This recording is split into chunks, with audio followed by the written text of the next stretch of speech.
ಬೃಹತ್ ಕೈಗಾರಿಕೆ ಸಚಿವರಿಗೆ ಅಂತಾರಾಷ್ಟ್ರೀಯ ವಿಮಾನ ನಿಲ್ದಾಣವನ್ನ ತುಮಕೂರಿನ ಆಸುಪಾಸಿನಲ್ಲಿ ನಿರ್ಮಿಸುವಂತೆ ಮನವಿ ಮಾಡಿದ್ದೇನೆ.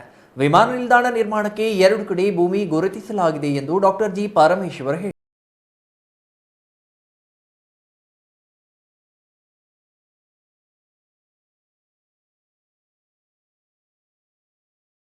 ಉತ್ಸವದ ನಂತರ ಸುದ್ದಿಗೋಷ್ಠಿಯಲ್ಲಿ ಮಾತನಾಡಿದ ಗೃಹ ಸಚಿವ ಡಾಕ್ಟರ್ ಜಿ ಪರಮೇಶ್ವರ್, ಅಂತಾರಾಷ್ಟ್ರೀಯ ವಿಮಾನ ನಿಲ್ದಾಣಕ್ಕೆ ವಸಂತ ನರಸಾಪುರಕ್ಕೆ ಹೊಂದಿಕೊಂಡಂತೆ ರಾಷ್ಟ್ರೀಯ ಹೆದ್ದಾರಿ 48ರ ಸಮೀಪ 3,000 ಎಕರೆ ಭೂಮಿ ಹಾಗೂ ಶಿರಾ ತಾಲೂಕಿನ ಸಿಬಿ ದೇವಸ್ಥಾನ ಸಮೀಪ 4ರಿಂದ 5,000 ಎಕರೆ ಭೂಮಿಯನ್ನ ನಕ್ಷೆ ಮೂಲಕ ಗುರುತಿಸಲಾಗಿದೆ. ಜಿಲ್ಲೆಯ ಶಾಸಕರು, ಸಂಸದರು ಪಕ್ಷಾತೀತವಾಗಿ ಒತ್ತಾಯಿಸುವುದಾಗಿ ಹೇಳಿದರು. ತುಮಕೂರು ಜಿಲ್ಲೆಯ ಅಭಿವೃದ್ಧಿಗಾಗಿ 200 ಕೋಟಿ ರೂಪಾಯಿ ವಿಶೇಷ ಅನುದಾನ ನೀಡಲಾಗಿದೆ. 30 ವಾರ್ಡ್ಗಳಲ್ಲಿ ರಸ್ತೆ, ಚರಂಡಿ ನಿರ್ಮಾಣ ಹಾಗೂ ನಗರದಲ್ಲಿ ಪಾಲಿಕೆಯಿಂದ ಮಾಂಸ ಮಾರುಕಟ್ಟೆ ನಿರ್ಮಿಸಲಾಗುವುದು. ವದಾಗಾರ ಪ್ರಸ್ತಾವನೆ ಸಲ್ಲಿಸಲಾಗಿದೆ. ಜನರ ಆರೋಗ್ಯದ ಸುರಕ್ಷತೆಯಿಂದ ಮಾಂಸ ಮಾರಾಟ ಮಾರುಕಟ್ಟೆ ನಿರ್ಮಿಸಲಾಗುತ್ತಿದೆ. ಅಮಾನಿಕೆರೆಯಲ್ಲಿ ಗಾಜಿನ ಸೇತುವೆ ನಿರ್ಮಿಸಲು ನೀಲನಕ್ಷೆ ಸಿದ್ಧವಾಗಿದೆ. ತುಮಕೂರು ನಗರದಲ್ಲಿ 6 ಕೋಟಿ ವೆಚ್ಚದಲ್ಲಿ ಖಾಸಗಿ ಬಸ್ ನಿಲ್ದಾಣ ನಿರ್ಮಿಸಲಾಗುವುದು ಎಂದರು. ಅಕ್ಕ ತಂಗಿ ಕೆರೆಯನ್ನು ಬೆಂಗಳೂರಿನ ಲಾಲ್ಬಾಗ್ ಮಾದರಿಯಲ್ಲಿ ಅಭಿವೃದ್ಧಿಪಡಿಸಲಾಗುವುದು. 200 ಕೋಟಿ ರೂಪಾಯಿ ವಿಶೇಷ ಅನುದಾನದಲ್ಲಿ 18 ಪಾರ್ಕ್ಗಳ ಅಭಿವೃದ್ಧಿಗೆ ಹಣ ಹೊಂದಿಸಲಾಗಿದೆ. ರಾಜ್ಯದಲ್ಲಿ 2.50 ಲಕ್ಷ ಹುದ್ದೆಗಳು ಖಾಲಿ ಇವೆ. ಅವೆಲ್ಲವನ್ನು ಹಂತ ಹಂತವಾಗಿ ನೇಮಕಾತಿ ಮಾಡಲಾಗುವುದು. 3 ತಿಂಗಳೊಳಗೆ 1,500 PSI ಹುದ್ದೆಗಳ ನೇಮಕಾತಿ ನಡೆಯಲಿದೆ. ಅಂಬೇಡ್ಕರ್ ಪುತ್ಥಳಿ ನಿರ್ಮಿಸುವ ಕುರಿತು ಸರ್ಕಾರಕ್ಕೆ ಪ್ರಸ್ತಾವನೆ ಕಳಿಸಲಾಗಿದೆ ಎಂದರು.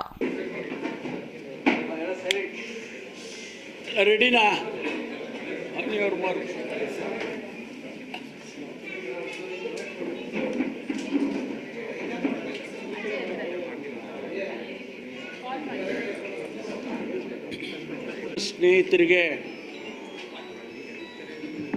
76ನೇ ಗಣರಾಜ್ಯೋತ್ಸವ ಅದರ ಪ್ರಯುಕ್ತ ತಮ್ಮೆಲ್ಲರಿಗೂ ಕೂಡ ಶುಭಕಾಮನೆಗಳನ್ನು ಸಲ್ಲಿಸ್ತೇನೆ. ಸಂವಿಧಾನದಲ್ಲಿ ಮಾಧ್ಯಮ ಕ್ಷೇತ್ರಕ್ಕೆ ಅನೇಕ ರೀತಿಯಲ್ಲಿ ಪ್ರಾತಿನಿಧ್ಯವನ್ನು ಕೊಟ್ಟಿದ್ದಾರೆ. ಫ್ರೀಡಮ್ ಆಫ್ ಎಕ್ಸ್ಪ್ರೆಷನ್ ತಮಗೆ ಸಂವಿಧಾನದಲ್ಲೇ ದತ್ತವಾಗಿದೆ. ಬಹುಶಃ ಅದರ ಹಿನ್ನೆಲೆಯಲ್ಲಿ ಸಮಾಜದ ಅಂಕುಡೊಂಕುಗಳನ್ನು, ನ್ಯೂನತೆಗಳನ್ನು ಸರಿ ಮಾಡುವ ದೃಷ್ಟಿಯಲ್ಲಿ ತಮ್ಮ ಪಾತ್ರ ಅಪಾರವಾದದ್ದು ಅಂಥೇಳಿ ಈ ಸಂದರ್ಭದಲ್ಲಿ ತಮಗೆ ಹೇಳಲಿಕ್ಕೆ ಬಯಸ್ತೇನೆ. ಜಿಲ್ಲೆಗೆ ಸರ್ಕಾರಿ ಮೆಡಿಕಲ್ ಕಾಲೇಜು ಹಾಗೂ ಎಂಜಿನಿಯರಿಂಗ್ ಕಾಲೇಜು ಕುರಿತು ಮುಖ್ಯಮಂತ್ರಿಯವರೊಂದಿಗೆ ಮಾತನಾಡಿದ್ದೇನೆ. ಟೌನ್ ಹಾಲ್ ಸರ್ಕಲ್ ಸಮೀಪದ ರಸ್ತೆ ಬಳಿ ಇರುವ ದರ್ಗಾ ಮತ್ತು ಮಂದಿರ ತೆರವುಗೊಳಿಸುವ ಬಗ್ಗೆ ಯಾವುದೇ ಪ್ರಸ್ತಾವನೆ ಇಲ್ಲ ಎಂದು ಸ್ಪಷ್ಟಪಡಿಸಿದರು. ಮೈಕ್ರೋ ಫೈನಾನ್ಸ್ ಸಮಸ್ಯೆ ಕುರಿತು ಮುಖ್ಯಮಂತ್ರಿಗಳ ನೇತೃತ್ವದಲ್ಲಿ ಉನ್ನತ ಮಟ್ಟದ ಸಭೆ ನಡೆಸಲಾಗಿದೆ. ಮೈಕ್ರೋ ಫೈನಾನ್ಸ್ಗಳಿಗೆ ಸಂಬಂಧಿಸಿ ಕಾನೂನು ಬಲಪಡಿಸಲಾಗುವುದು. ನಿಯಮಗಳನ್ನು ಕಟ್ಟುನಿಟ್ಟಾಗಿ ಪಾಲಿಸಬೇಕು. ಸುಗ್ರೀವಾಜ್ಞೆ ಮೂಲಕ ಕಾನೂನು ಜಾರಿಗೆ ತರಲಾಗುವುದು. ಸುಮೋಟೋ ಕೇಸ್ ತೆಗೆದುಕೊಳ್ಳಲು ಪೊಲೀಸರಿಗೆ ಅವಕಾಶ ಕಲ್ಪಿಸಲಾಗುವುದು ಎಂದು ಹೇಳಿದರು.